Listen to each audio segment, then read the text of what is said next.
이충재의 인사이트. 윤석열 번역기 언제까지 돌릴 건가? 윤석열 대통령의 문제성 담화와 발언을 대통령실 참모들이 뒷수습하는 일이 반복되는 양상입니다. 4월 16일 있었던 윤 대통령의 국무회의 모두 발언이 그랬고, 총선 직전의 의정 갈등 대국민 담화에서도 똑같은 사태가 벌어졌습니다. 그에 앞선 대파 875원 논란에서도 비슷한 진행 과정을 보였습니다. 전문가들은 이런 메시지 혼란은 윤 대통령의 독단적 태도에서 비롯됐다고 지적합니다. 국정 현안에 대한 참모들의 조언이나 조율 과정을 무시한 채 일방적으로 급발진한 것이 원인이라는 분석입니다. 여론 악화에 대통령실 뒤늦게 발언 마사지. 총선 참패 엿새 만에 나온 윤 대통령의 입장에서 사과 내용이 알려진 건 국무회의 모두 발언 생중계가 끝난 지 4시간이 지나서였습니다. 대통령실 고위 관계자가 기자들에게 윤 대통령이 국무회의 마무리 발언에서 국민들께 죄송하다는 말을 했다고 밝힌 겁니다.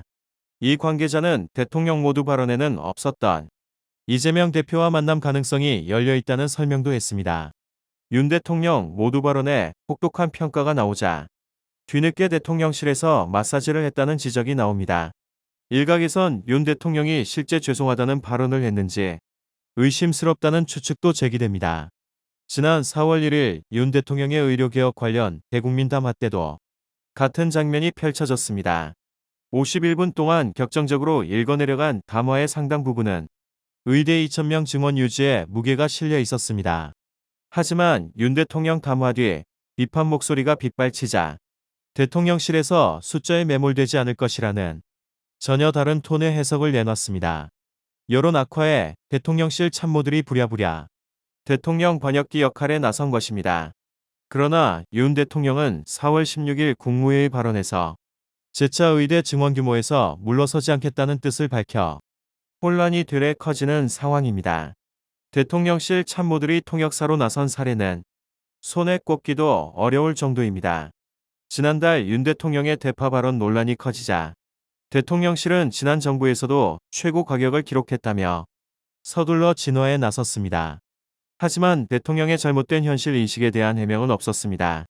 거슬러 올라가면 2022년에 바이든 날리면 사태도 윤 대통령의 부적절한 발언을 대통령실에서 15시간이나 지나 바이든이 아니라 날리면이다라고 해명하면서 불거졌습니다.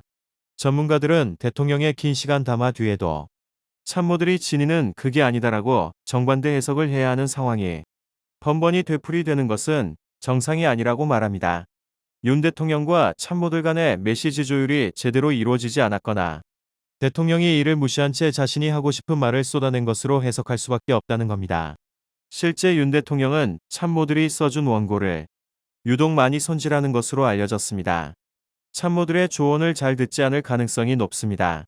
과거 박근혜 정권 때 박 대통령 특유의 모호한 화법을 해석해주는 박근혜 번역기라는 SNS 페이지가 화제였습니다.